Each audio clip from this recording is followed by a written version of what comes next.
Chapter 31. Jacob. Not 31.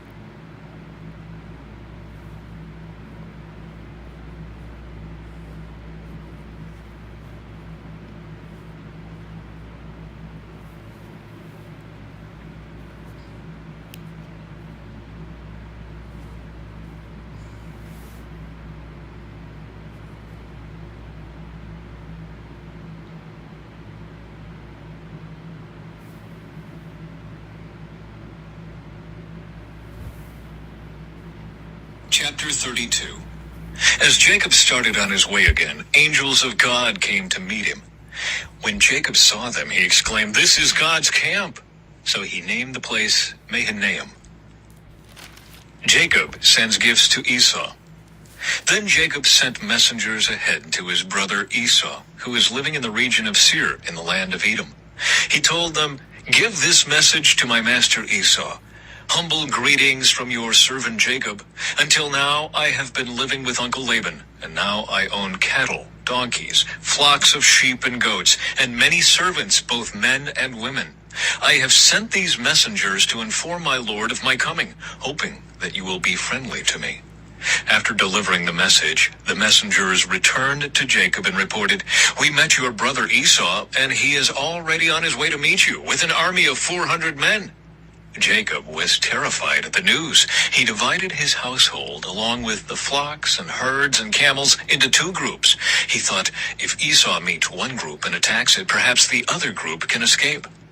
Then Jacob prayed, "O God of my grandfather Abraham and God of my father Isaac, O Lord, you told me, return to your own land and to your relatives, and you promised me, I will treat you kindly.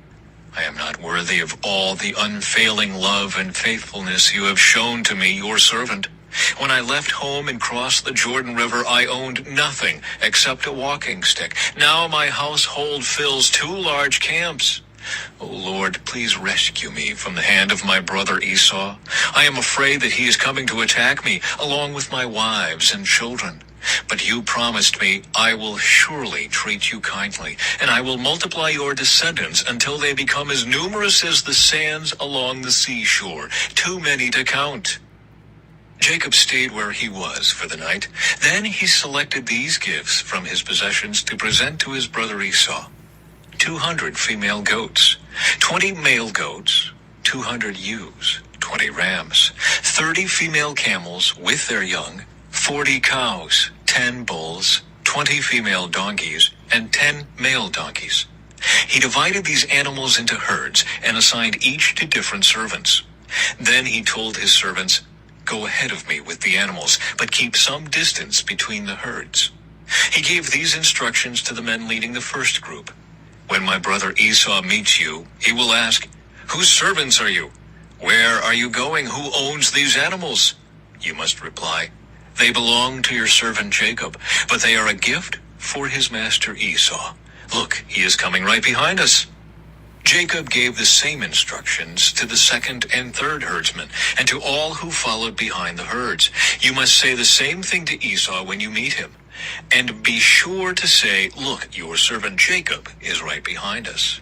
Jacob thought, "I will try to appease him by sending gifts ahead of me. When I see him in person, perhaps he will be friendly to me." So the gifts were sent on ahead, while Jacob himself spent that night in the camp. Jacob wrestles with God. During the night, Jacob got up and took his 2 wives, his 2 servant wives, and his 11 sons, and crossed the Jabbok River with them. After taking them to the other side, he sent over all his possessions. This left Jacob all alone in the camp, and a man came and wrestled with him until the dawn began to break. When the man saw that he would not win the match, he touched Jacob's hip and wrenched it out of its socket. Then the man said, "Let me go, for the dawn is breaking."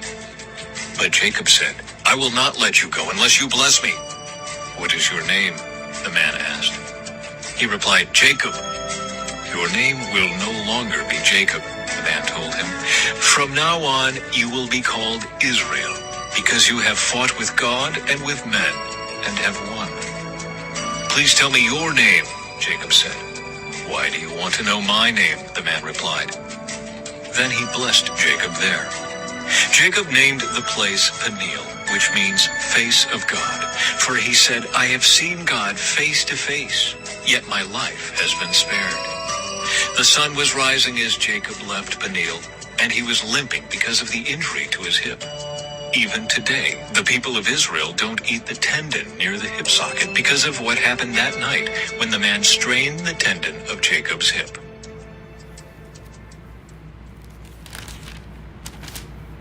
Chapter 33. This is chapter 32.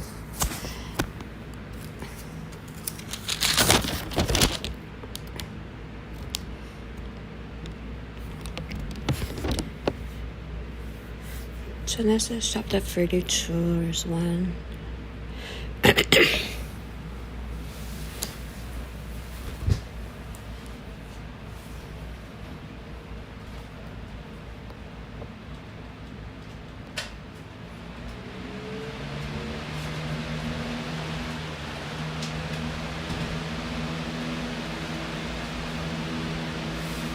I woke up hot.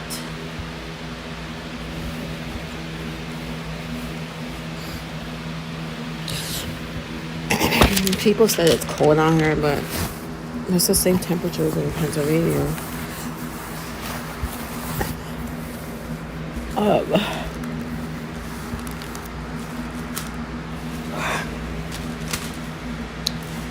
Genesis chapter 42, verse 1.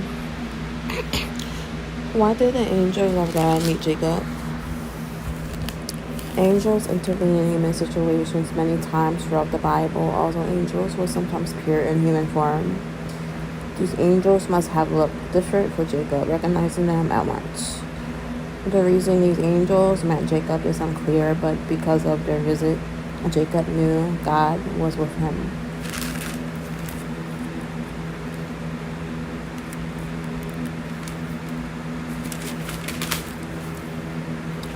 In Genesis chapter 32, verse 3, the last time Jacob had seen Esau, his older brother had been ready to kill him for stealing the family's blessing. In Genesis chapter 25, verse 29, and Genesis chapter 27, verse 42, Esau was so angry that he had planned to kill Jacob as soon as their father, Isaac, died. Genesis chapter 27, verse 41, fearing a reunion, Jacob sent a messenger ahead with gifts he hoped to buy Esau's favor. In Genesis chapter 32, verse 9-12, how would you feel if you knew you were about to meet the person you had cheated out of his most precious possession? Jacob had taken Esau's birthright, Genesis chapter 25, verse 43, and his blessing was Genesis chapter 27, verse 27, verse 40. Now he was about to meet his brother for the first time in 20 years, and he was frantic for fear.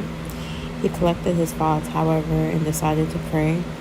When faced this difficult conflict, we can run about frantically, or we can pause to pray. Which approach will you be more effective?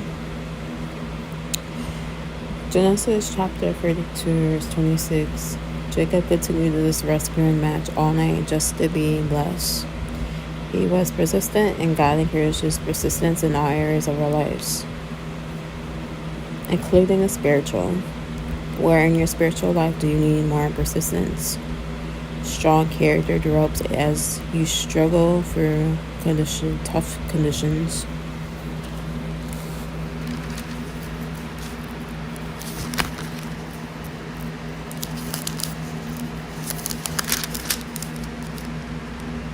And then let's go to Genesis 32, verse 27, verse 29. God gave the Bible people new names: Abraham, Sarah, Peter, and their new names were symbols of how God had changed their lives. Here we see how Jacob's character had changed. Jacob, the ambitious deceiver, became Israel, the one persistently clinging to God. He was learning to live in an ongoing relationship with the God who would fight for him.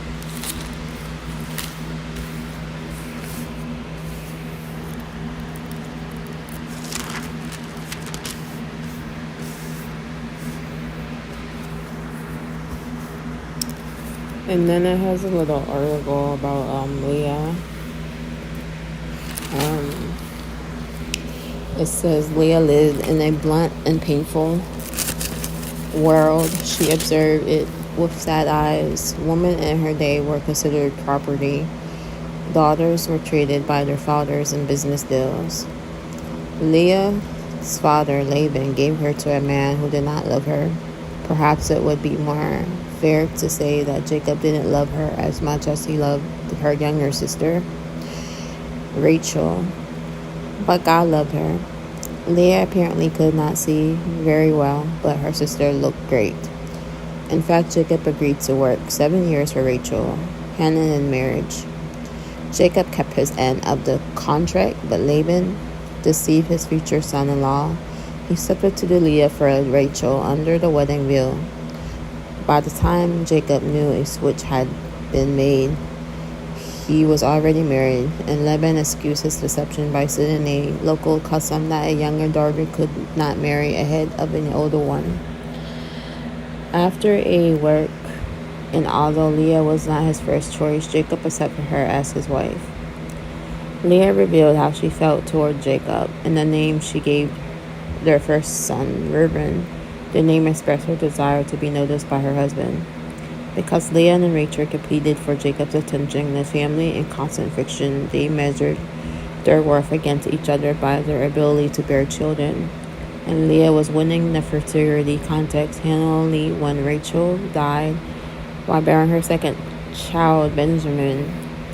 But Leah's victory carried a little satisfaction, and the scriptures mention no more children born to Jacob. Ironically, the greatest honor Jacob finally gave Leah was to bury her with his parents and grandparents in the cave of the Machpelah, Genesis chapter 49, verse 31.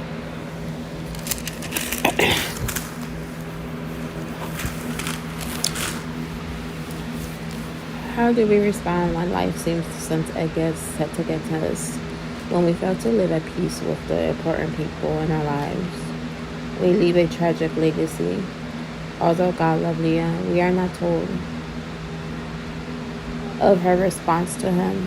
Perhaps she had a hard time appreciating God's love, and as a result found loving others difficult.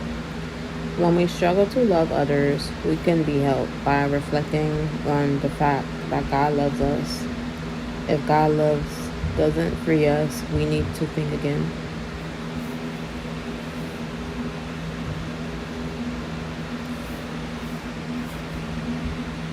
Strengthening accomplishes for Jacob 6 sons and 1 daughter, and popularly with Jacob and Rachel to outwit Laban's ruthless men of propulsion. It is honored as once of the mothers of Israel, Ruth chapter 4, verse 11, and stands in the language of Jesus for her son Judah. The weaknesses of Leah and mistakes driven by envy of her sister Rachel over Jacob's love and competed with Rachel for Jacob's attention and respect. The lessons from her life: God can bring blessings in spite of our wrong motives. Leah gave God significant credit in the birth of 5 of her sons. Opportunities for joy can be missed through wrong motives toward others. God has a way by using unexpected people to accomplish his purposes and plans. The vital statistics were Padan Aram, application household manager. Genesis chapter 30, verse 20. She named him Benjamin, for she said, God has given me a good reward. Now my husband will treat me with respect, for I have given him 6 sons.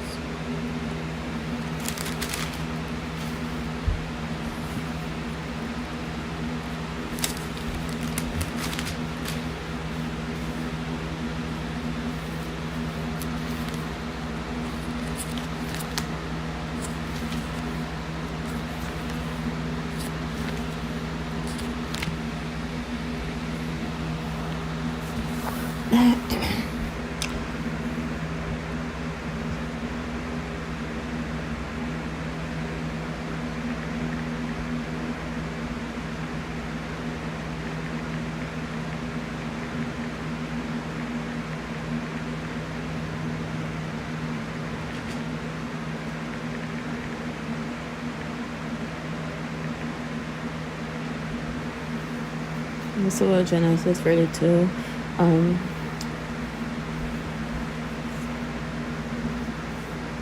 The lesson that we can learn from Genesis 32, facing your fears and past mistakes in the chapter. Jacob is preparing to meet his arranged brother Esau, whom he had wronged many years ago. And Jacob was deeply afraid of this encounter, but he had to comfort his past actions and the consequences. Number 2, dependence on God. Jacob spends the night wrestling with a mysterious figure, which is often interpreted as an encounter with God. This experience reminds Jacob of his need to rely on God's strength and guidance, not just his own cunning. And number 3, the transformation through struggle. After wrestling all night, Jacob emerges with a limp, but also a new name, Israel, meaning he struggles with God. This represents Jacob's spiritual transformation and growth through the difficult experiences. And number 4, the power of prayer and persistence during the wrestling match. Jacob pleads with the divine figure, refusing to let go until he receives a blessing. This demonstrates the importance of persistent, earnest prayer, and even in the face of adversity. And number 5, recognition and forgiveness. When Jacob finally meets Esau, there is a miraculous reconciliation between the long and string brothers. This shows the possibility of restoring broken relationships through humility, vulnerability, and God's grace. Overall, Genesis 32 teaches important lessons about facing one's past, trusting in God, persevering through difficult times, and seeking reconciliation, of all of which have profound spiritual and practical applications for our own lives.